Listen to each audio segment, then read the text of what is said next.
Monday. How's it going, everybody? Did everyone have a great weekend? I did, for sure. I had a fantastic weekend, and I'm dying to hear about your guys's. Like 8 people have already said in our chat that the Super Bowl was rigged. We're going to talk about the Super Bowl, but not just that in isolation on the stream today. It's going to be a spicy stream full of conspiracy theories, full of Isabel, I told you so moments. I have a lot of freaking things to say, so y'all just better buckle up and sit back and shut up and let me talk for the next hour of your lives. You guys, we are live on YouTube, on Facebook, on Rumble, on Getter, on Locals, and of course on Instagram. And I'm so glad to see all of you guys to kick off an amazing week. It's Valentine's Day this week. It is also Ash Wednesday, the start of Lent this week, which is one of my favorite days in the church calendar. I'm really excited about Ash Wednesday this year. I'm going to be streaming with a bunch of stuff on my forehead on Wednesday, so get excited for that. We'll talk about that a little bit later in the stream and in the week. But beyond that, it's also a week where everything seems to be like we're living in a simulation, and I can prove it to you. So we're going to talk today on the stream about all of the crazy things that I promised you last week we were going to talk about today. That the Department of Justice has concluded their investigation on President Joe Biden, saying that he is too mentally unfit and incompetent to be charged with a crime that they concluded he did willfully, but apparently he's not mentally incompetent enough to not be the president of the United States anymore. But there's a lot of signaling happening inside of Washington and on social media that he probably isn't going to be president for very long, in my opinion, allegedly. I have to say that on this stream. My lawyer parents have gotten after me on all of this.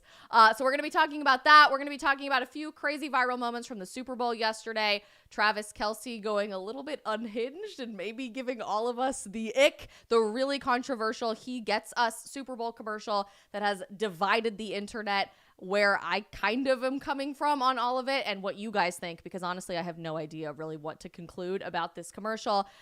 We aren't going to talk quite yet about the shooting at the Lakewood Church. We'll probably address that later this week, but obviously prayers go out to everybody affected by that, and just a horrible situation all around. Still waiting on a few more details to come out from all of that before we really do a deep dive on all of it. And of course, some of the best moments from the weekend, including Nickelodeon's Super Bowl commercial cover, or Super Bowl game coverage, play coverage. You guys, there's a lot to unpack, and it's going to be a great day on the stream. If you guys are new around here, especially if you are a first-time viewer, don't forget to let us know who you are and where you're watching from in our live chat on whatever platform you are watching on right now. We're going to say hi to some people to kick off the stream and then jump right into all of the insanity of this week in the United States. Let's start over on Instagram today. We've got Northern watching in Sydney, Australia, down under. We love to see that. Elusive Man is watching. Josh says, go Chiefs. Coach says, I'm pissed the Chiefs won. Well, there you go.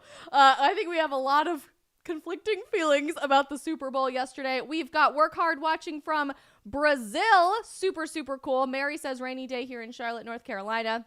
Gianni says, a kiss from Italy. Oh, very sweet. We love Italy. I will be there later this year. A bunch of you guys watching from all over the freaking world. We love to see that. San Diego, Romania, South Africa, France, Tennessee, Texas, UK, Seattle, Chicago. Lots of people from Texas and more. Over on Getter, Nitty Witty's kicking things off for us in the chat. We've got Mountain Lover, Daphne, Alex, Magic Def, Crazy Cat Lady, and more in our locals community. TZ Patriot, Tynes, and Emma are starting things off for us in our Rumble chat.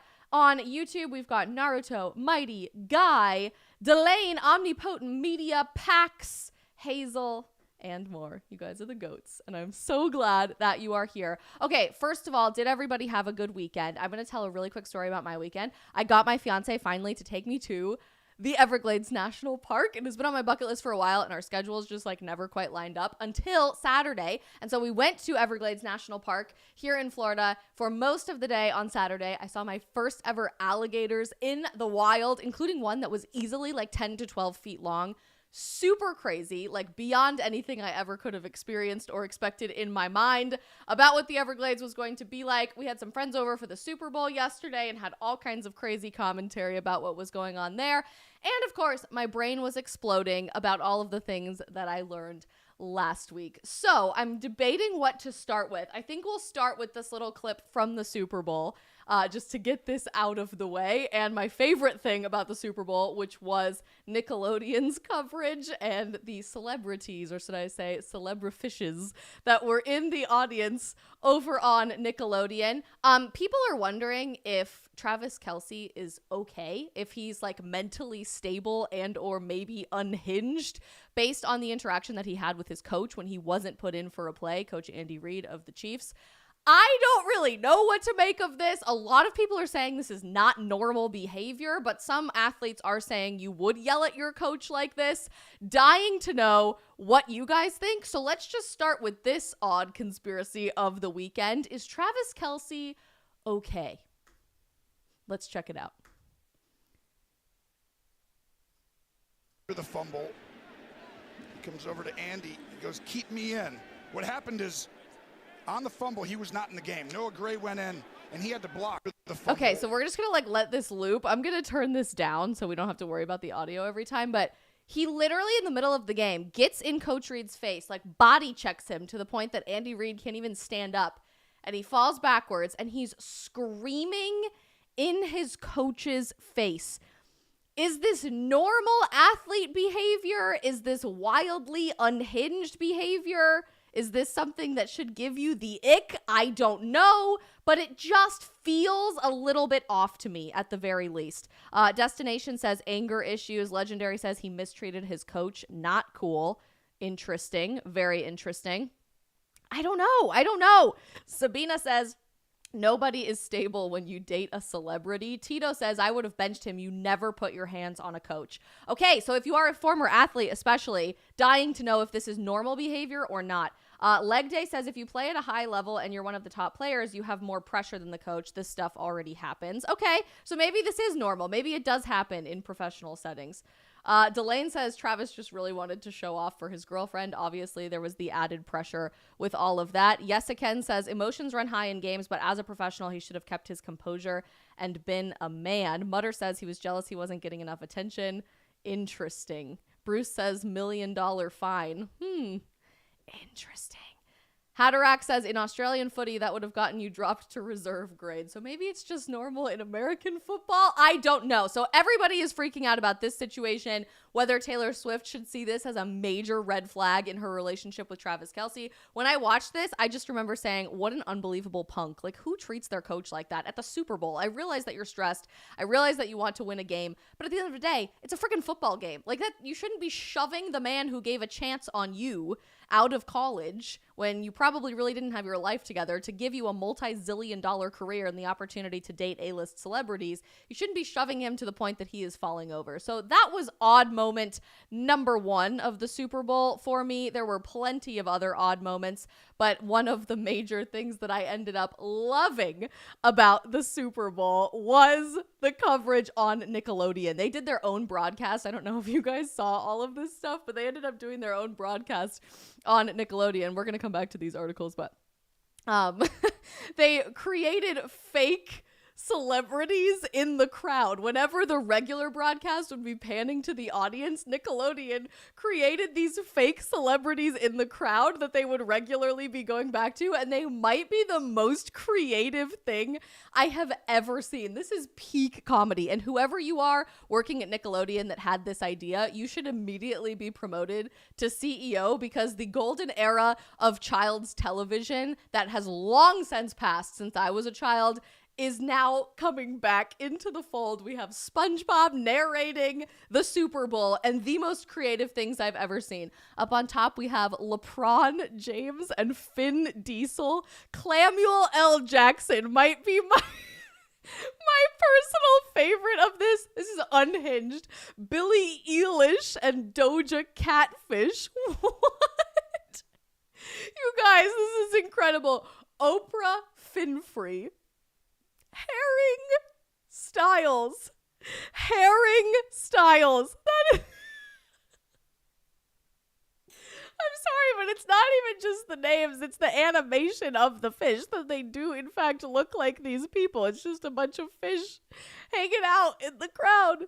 And it actually looks like them too. Samuel L. Jackson takes the cake. That is the funniest thing I have ever seen. Genuinely, give this man who came up with this idea a raise. I know it's a man because frankly, a girl could have never come up with that. It's just the most hilarious low-grade humor thing I've ever seen, but that's why it's funny.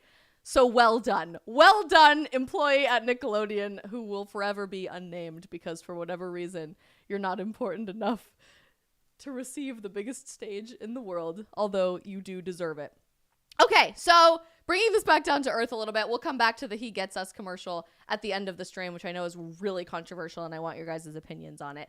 I want to zoom into what's happening in Washington, D.C., and more specifically, what's happening at the White House. A lot of people are wildly confused and doubting the mental competency of our president after the Department of Justice concluded an investigation into potential criminal wrongdoing of President Biden that's been going on for months. That investigation concluded last week, and basically what the DOJ said was that President Biden should not and cannot be even charged with a federal crime, despite their conclusion saying he willfully committed a federal crime because he's not mentally competent enough to stand trial because he literally cannot remember any of the details related to that crime. His dementia is so bad that he can't even remember really important details about his own family, which let me just say up front is really, really sad. Regardless of how much you hate or love the guy, obviously if you're watching this stream, you probably really hate him for pretty good reason, but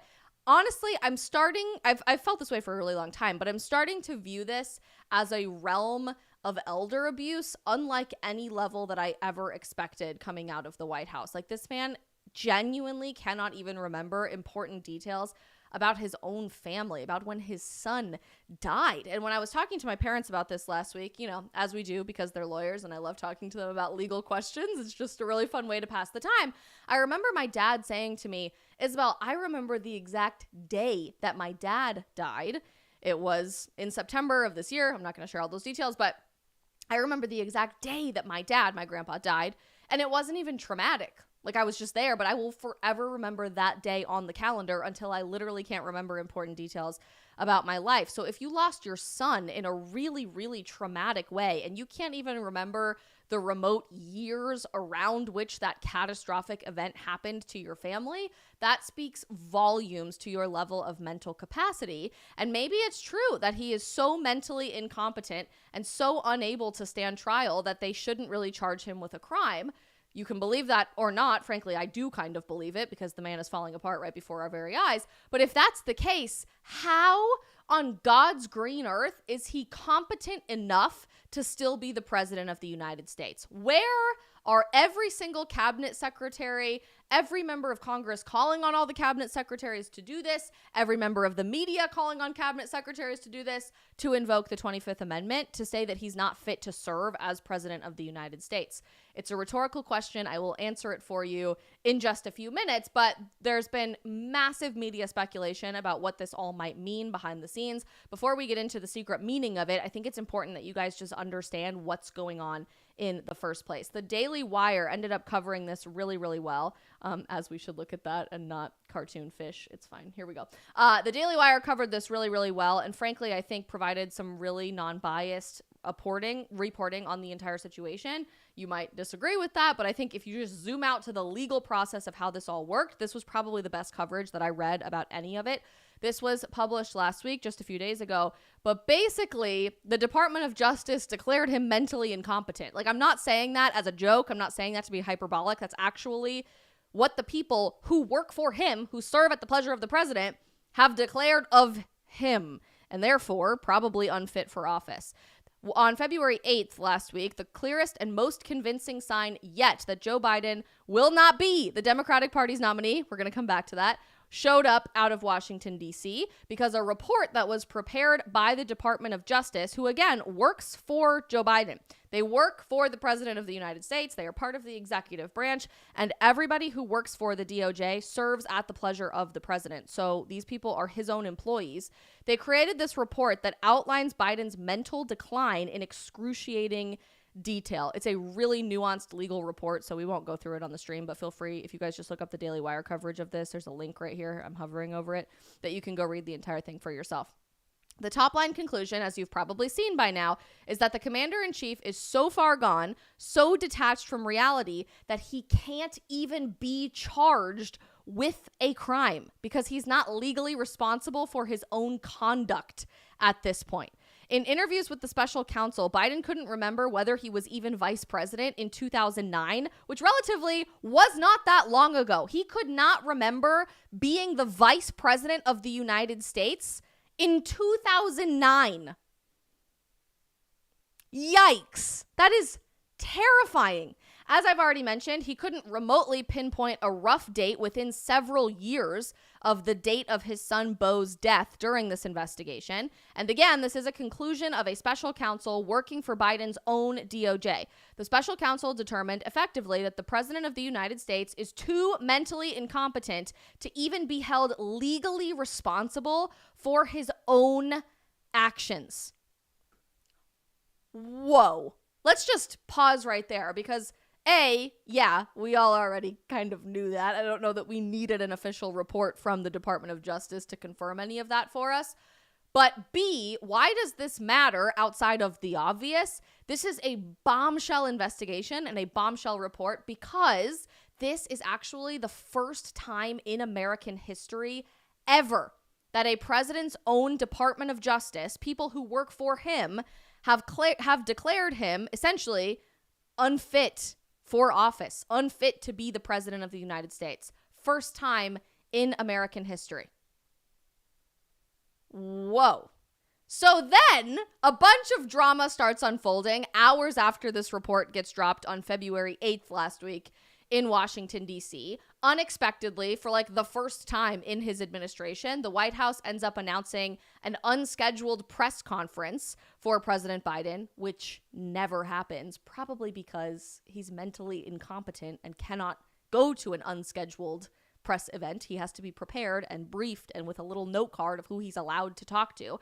So they do this event at like 7:45 p.m. that night, which is very odd. That is very unusual. Typically, they call a lid at the White House under this administration at like 2 o'clock. So he's never doing events that late in the day. It's really rare for him to even do an unscheduled event, let alone one in the evening. And then they sent him out to the podium without the little index card that he always has of the pre-approved journalists of who he's allowed to talk to. He always says, they told me I can talk to you. They told me to call on you, whoever they is, which again determines to me clear elder abuse, in my opinion, that's happening in the White House with President, or should I say Grandpa, Joe Biden. He was just like thrown to the wolves and left to fend entirely for himself, which if you know anything about how politics works, especially the fact that they've been safeguarding every piece of information that this man is allowed to receive and or give out in press briefings over the last 3 years, that is a flashing red neon marquee sign that they are throwing him to the wolves, quite literally. They are just letting him dig his own grave at this point.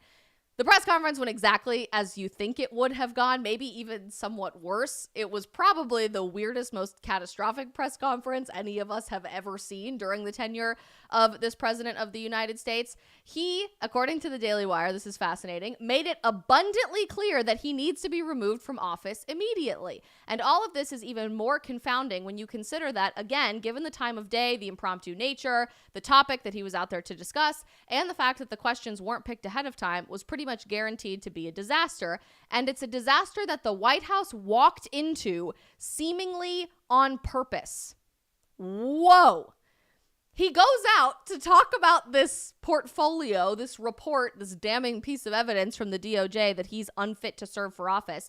And he admits in the report, there's a reference that I don't remember when my son died. It wasn't any of their damned business.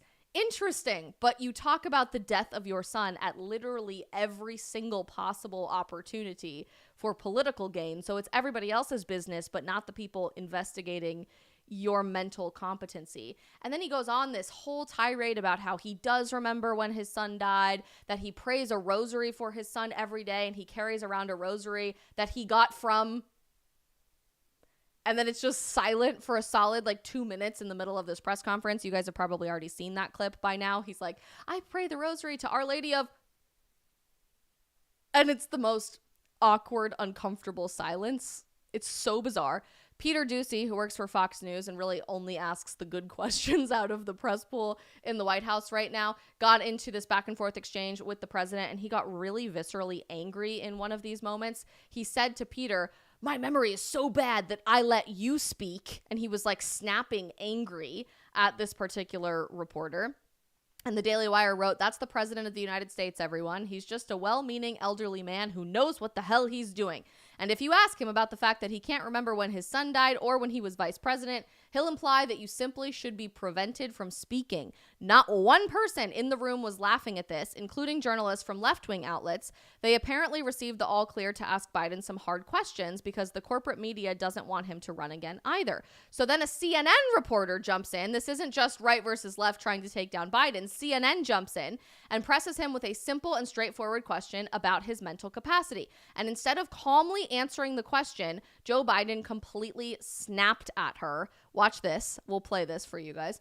For months, when you were asked about your memory, the CNN reporter said, you responded with the words, watch me. The American people have been watching, and they've expressed concerns about your age and mental acuity. And he starts screaming at this reporter and says, that's your judgment. I'm not going to play the audio.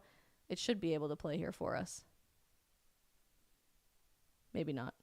Oh, it's mad. Sorry. Well, we won't play it. But he starts literally screaming at this person. Go check out ALX on Twitter if you want more of these clips.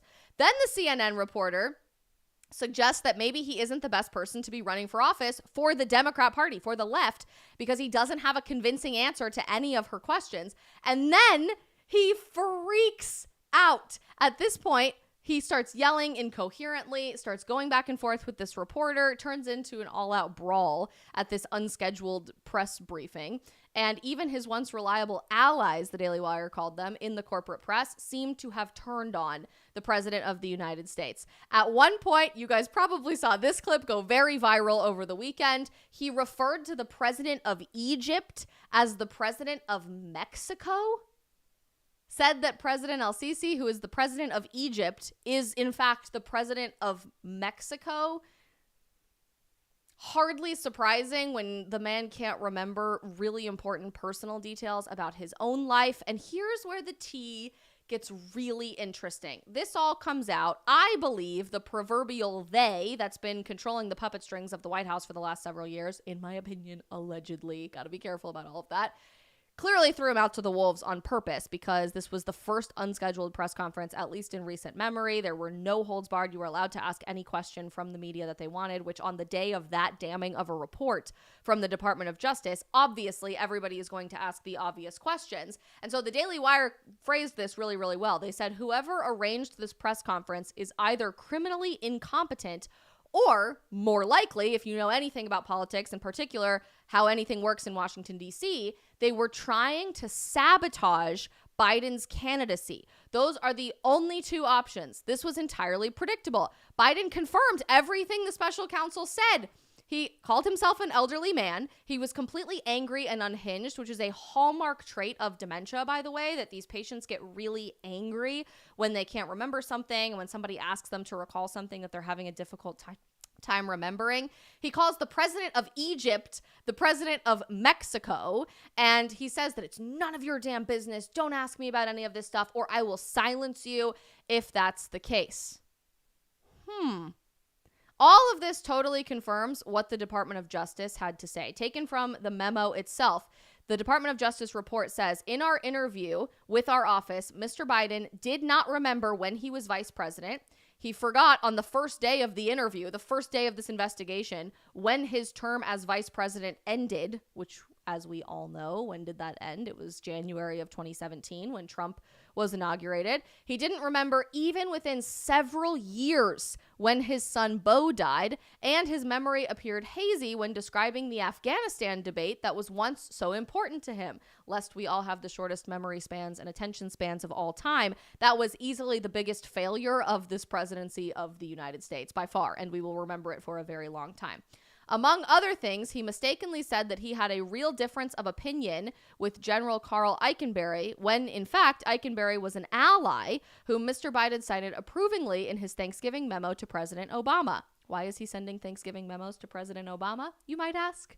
Gee, we will answer that question in just a few minutes. Then the memo continued, "We have already considered that at trial, Mr. Biden would likely present himself to a jury, as he did during our interview of him, as a sympathetic, well-meaning, elderly man with a poor memory. Based on our direct interactions with and observations of him, he is someone for whom many jurors will want to identify reasonable doubt. It would be difficult to convince a jury that they should convict him, by then a former president, well into his 80s, of a serious felony that requires a mental state of willfulness." In other words, they conclude he did in fact willfully commit a crime, and the crime that they were investigating, whether or not he willfully was committing, was the retainment and disclosement of classified documents during the time and after the time he was vice president, namely about issues of national security and the military, which, forgive my youthful ignorance, but I'm pretty sure we are trying to send a different guy to prison roughly the same age over that exact same conversation and try to bar him from being president of the United States. But this guy, we say, yeah, but he's just old. He's really well-meaning, but he's just old, and we don't want to put an old guy through all of that. Those documents were found in his garage, offices, and basement den in Virginia and Delaware. And in fact, there's no suggestion that he had amnesia or dementia or any mental problems when he was disclosing these classified documents to people who did not have the security clearance. So this feels incredibly two-tiered justice system to all of me. Then I had to ask myself, for like the most unknown reason of all time, there's a rule in Washington that you never drop documents on a work day if it's going to be damning to the people who are currently in office, because it's going to look really bad for them. You would always drop it at like 7 p.m. on a Friday, which the Department of Justice totally could have done. But instead, they dropped all of these documents on Thursday midday, prompting this unscheduled press conference to an unbeknownst reason to all of us. So I found myself asking, having worked in the White House before and having many friends who have gone through the White House comms team, they understand how all of this works. I asked so many people, I was like, why would they have done this on a Thursday midday to make him look so terrible and create an entire news cycle about all of this?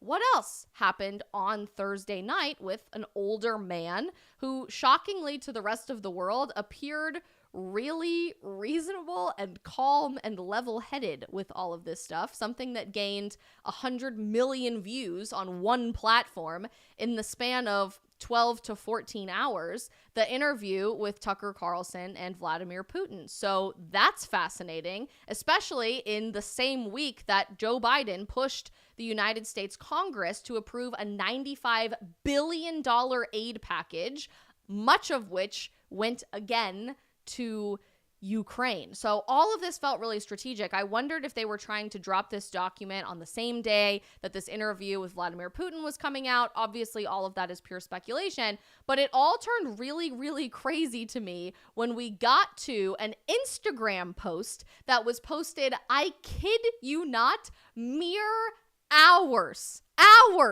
after all of this happened. First thing on Friday morning, after this terrible press conference that happened in Washington, D.C. the night before, look what happened from the POTUS Instagram account as soon as Friday morning lined up. An odd, cryptic, black and white photo of President Joe Biden and Vice President Kamala Harris gets posted first thing Friday morning. And the caption is, "We are so fortunate to have a real leader, a true friend, and a historic vice president in Kamala Harris. We couldn't do this without you, Kamala." It just feels a little too coincidental to me. He doesn't run the POTUS Instagram account. This is the comms team who works at the White House. I actually don't know if they have a digital strategy office. When I worked at the White House under President Trump, we had a strict office that was just for social media. Obviously, they had to get things back and forth approved by communications. But this is the White House who's running this particular account. So it's the White House randomly, cryptically posting this photo, calling the vice president a real leader that we are so fortunate to have, and we couldn't have possibly done anything in this administration without you, Kamala. Of course, they also decided to do a whole lot of damage control on the POTUS Instagram about everything that happened last week much later. Yesterday, for the Super Bowl, they posted this picture of President Biden playing with his two sons football in the yard. I think they were trying to make him look like an average American family when in fact your giant mansion and your perfect clothes really separate you from being an average family. But the caption on this photo is 1987 with my boys. Literally days after he told the Department of Justice and the report comes out, I can't remember any years of importance. They dropped this family photo with an exact year stamp on when he was playing football with his sons. He's active, he's agile, and he sure can remember years, everybody. But this picture haunted my thoughts for the last 48 hours. And I think it's probably a pretty good thing that it haunted all of my thoughts for the last 48 hours, because lo and behold, this morning at 9:38 a.m., an interview with the Wall Street Journal and, you guessed it, Vice President Kamala Harris drops. And the headline is this: Kamala Harris says she's ready to serve as Biden faces age scrutiny. Ready to be president of the United States. I can't tell you for how long I have said, literally screaming from the rooftops, Joe Biden is not going to be the nominee for the Democrat Party for the 2024 election. First of all, the man's falling apart at the seams. He literally will not survive another term as president of the United States. I'd be shocked if he survived this term as president of the United States. And that makes me sad. Like, I'm not actively calling for the death of this man. That would be terrible. It would be a tragedy. Frankly, especially because it seems to me he's being wildly abused at the White House by the proverbial they that determines what his schedule and day-to-day activities as president actually get to look like. So that would be a tragedy. It would be horrible. I want to say that up front. But the man is not fit to serve in office, especially for another 5 years as president of the United States. And there have been a lot of really weird things happening behind the scenes that people aren't really paying attention to about what this all might look like. But one of the major things that I've been noticing for the past several months is that they're rolling out lifestyle podcast, late night comedy interviews for one person in particular that a lot of people are starting to come around to my way of thinking and say, actually,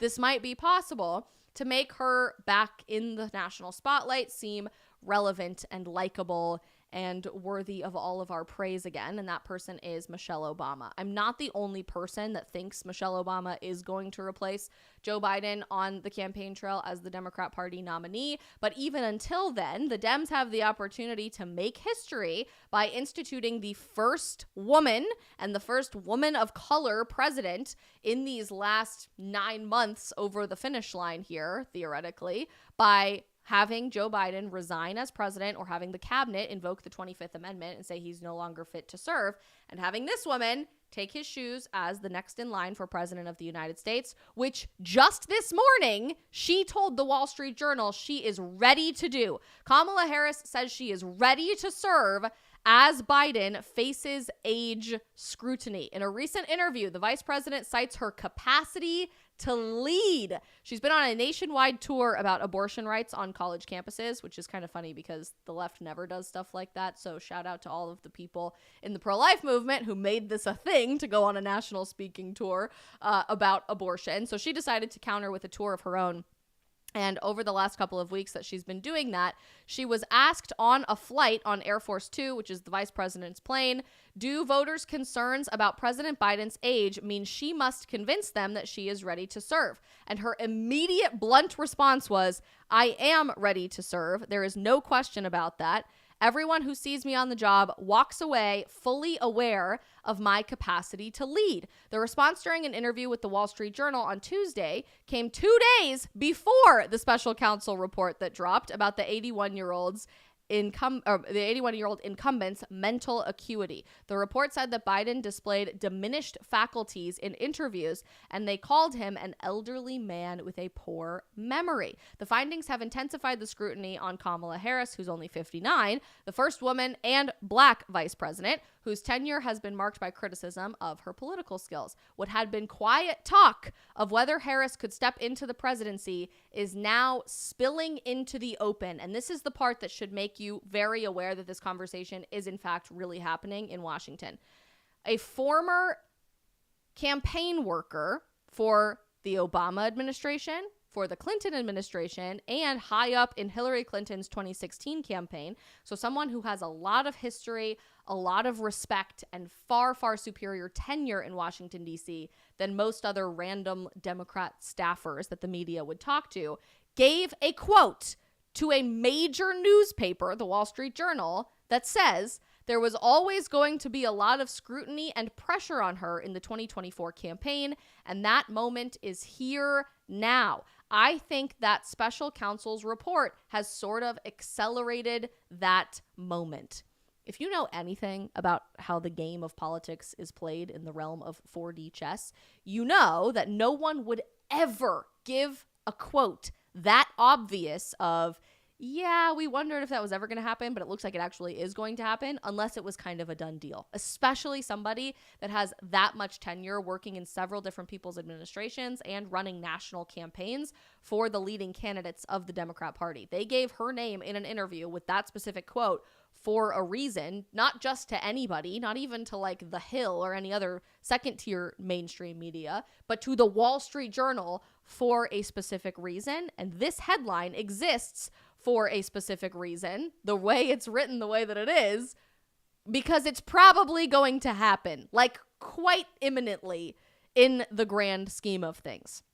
So just be prepared. We probably are going to see Kamala Harris be our first female president, which is sad because I was hoping it was going to be somebody so much more interesting and compelling and fascinating to listen to, rather than the time is now to do what must be done and always shall be, and that time is now. Sadly, that is almost exactly a direct quote from our current vice president. But then you start to ask yourself, okay, but how does that affect the election? And this next part of the stream is not reaction. It is all pure speculation from Miss Isabel Brown.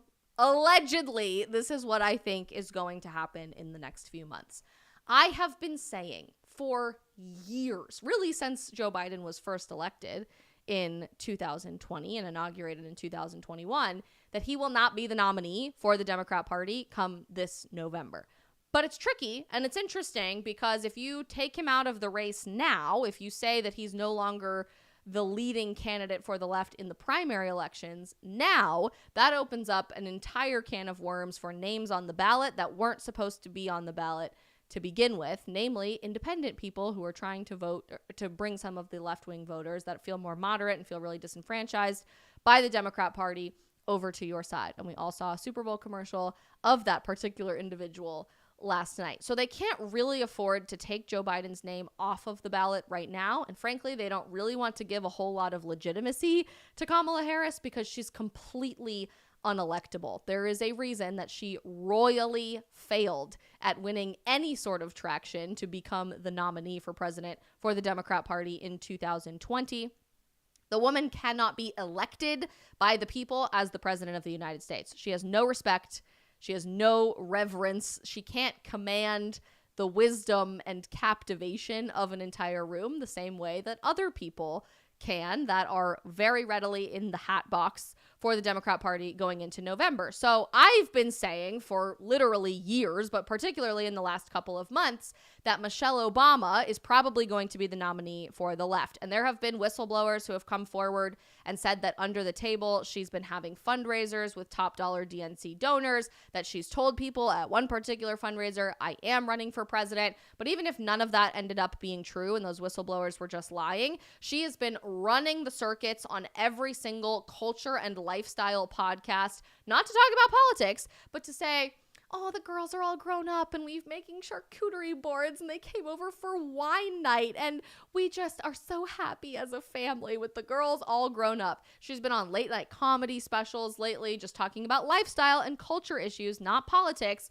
until recently when she gave her first political soundbite for a very long time since she's been First Lady of the United States, saying that the 2024 election is, quote, keeping her up at night, and that she wishes she had more control over the outcome of the 2024 election. So mark my words, this is pure speculation. I think they'll keep Joe Biden in as the president of the United States until after the primaries are over this summer, into July, theoretically, because his name still needs to be on the ballot for all of these states to look like he's going to be the nominee. They can't really afford to have somebody come in out of left field and shove their name on all of these ballots, and the deadlines to file for a lot of these ballots have long passed. So they need his name to at least occupy a place in the state primary elections. However, in August, there is an event taking place that operates very differently from what you think it does, and that is the Democrat National Convention.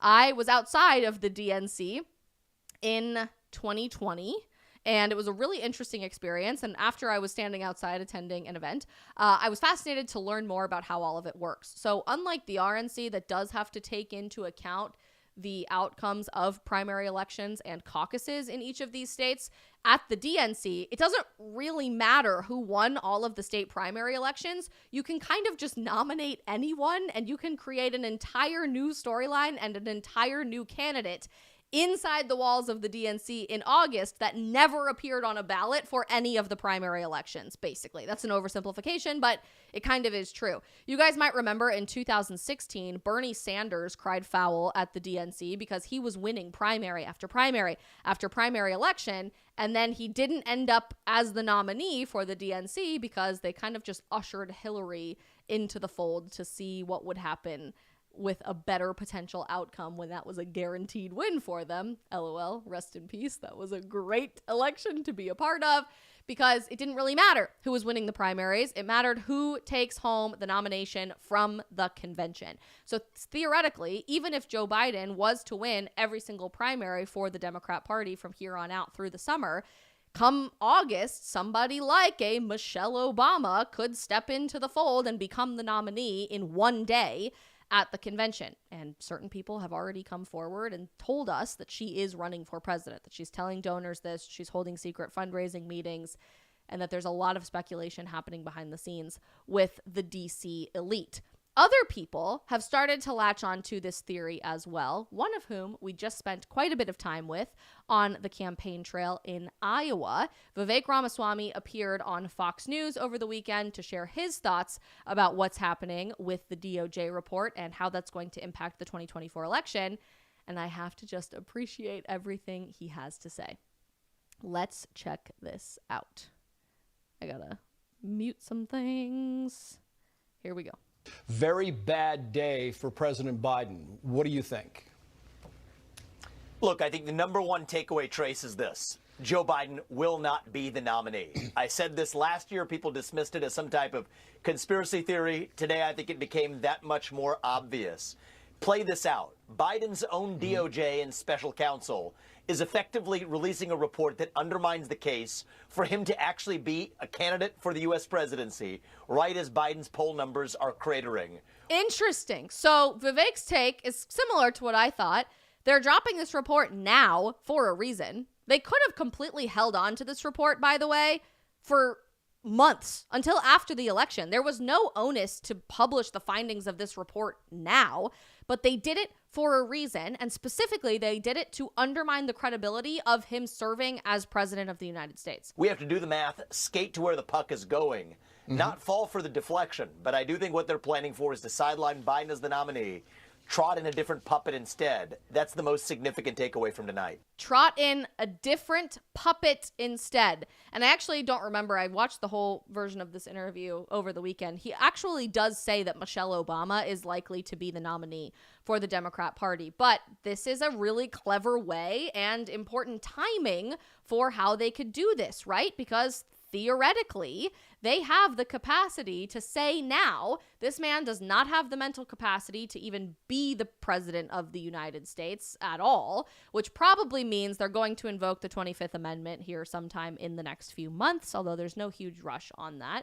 And if Kamala Harris's name never appears on a ballot, if they wait that long, then they don't have to worry about packaging her as electable. They don't have to worry about her winning the primary. She can have her fun being the first female president for 9 months, and then they can create a whole new election strategy with somebody who is going to be almost impossible to beat. Because here's the sad reality, the really sad reality about all of this. People laugh at me when I say this, but I'll say it again for the sake of repeating this truth. If Michelle Obama is the candidate for president of the United States, it doesn't matter who the right runs. It doesn't matter who the nominee is for the Republican Party. It doesn't matter any of the concerns associated with election integrity or anything. She will win. People worship the ground that woman walks on. And I don't personally understand much of it myself. I don't really think she's probably the best choice to be the president of the United States, but she'll step in at the last minute and say, I never wanted to do this. It's a burden to have to serve in public life and have a public persona all the time and take on the burden of the presidency of the United States. It destroyed my husband and it was so hard on our family. But if we don't step in and do something now, white supremacy is going to take over our country, and these radical, dangerous MAGA cultists are going to run America into the ground. So you have to make sure that you elect me as president of the United States. I guarantee you. I personally believe with every fiber of my being this is going to happen. And we're starting to see the strategy for how that's going to happen play out in real time. Allegedly. Total speculation. Am I right? I love when I'm right about things and it comes to fruition years and years and years later. But I'm curious, do you guys think that this is going to happen? Or do you think I'm just a crazy tinfoil hat radical conspiracy theorist? I don't know. A lot of people say, I don't think she'll make it through scrutiny that will come. Interesting. It's just Nick says, people need to understand that we are never going back to pre-2020. The entire government needs to be stripped to the bone and serious rebuilding needs to be done. I wish. Sadly, I don't know how we even strip our government to the bone at this point, because the only people actually making that suggestion and that campaign promise, Vivek Ramaswamy, don't end up winning primaries. They can't get the attention of the party at large to the degree that they should. So I wish. Random Dude says no one likes Kamala. You would be shocked, Random Dude. I'm telling you, you have no idea how much the left in America worships the ground this woman walks on. I'm telling you, it would be a landslide like nothing we've ever seen. TZ Patriot says, thanks for killing my Monday, Isabel. I'm sorry, but I'm just trying to help you pay attention to what's actually happening behind the scenes, because this stuff is real and they're telling us with big flashing marquee signs what probably is going on. Pa Kelly says, I pray that you are wrong, but this sounds about correct. Pirate Wannabe says no one worships Kamala. I don't know. Amy Binns agrees with me. Landslide if they run Michelle. We'll see. No one worships Kamala is correct, Pirate Wannabe. So she's completely unelectable, but they do worship Michelle Obama. They love her. The media loves her, so that's obviously on her side. Social media loves her. Young people in particular love her. Why? I cannot understand, because the woman ruined all of our school lunches and made us feel really bad about ourselves. So why everybody loves her, I just don't really know. Amy says they've been building this behind the scenes for at least 4 years or more. Nathaniel says, can you at least lie so I can just have a nice Monday? No, because we're truth seekers over here on the stream. And I'm glad you guys at least kind of see where I'm coming from. I guess time will tell, and we'll have to see how all of this shakes out.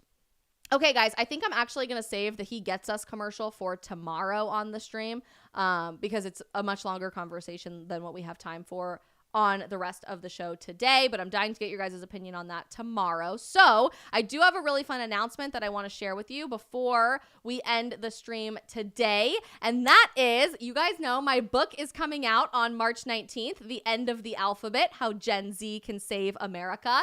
I have a super fun announcement that we dropped just this afternoon. Between now and March 18th, which is book launch day, if you guys sign up to be an annual supporter of our locals community, where we have local specific content, we do post-stream Q&As, we're doing a meetup later this year, which is really exciting. If you sign up to be an annual supporter of our locals community, you will get a free signed copy of my book mailed to you when it is launched next month, and you're going to be invited to participate in a really exciting new digital launch party that we are planning for the book next month with some very, very special creator guests, people who you know and love, which I'm so pumped to share more about with you here in the next couple of weeks. So I'm dropping the link right now in our chat for where you guys can join our locals community. Instagram, there are no links in the chat, but it is the top link in my bio, isabelbrown.locals.com. If you become an annual supporter, you will get a free signed copy made out to you or the person of your choice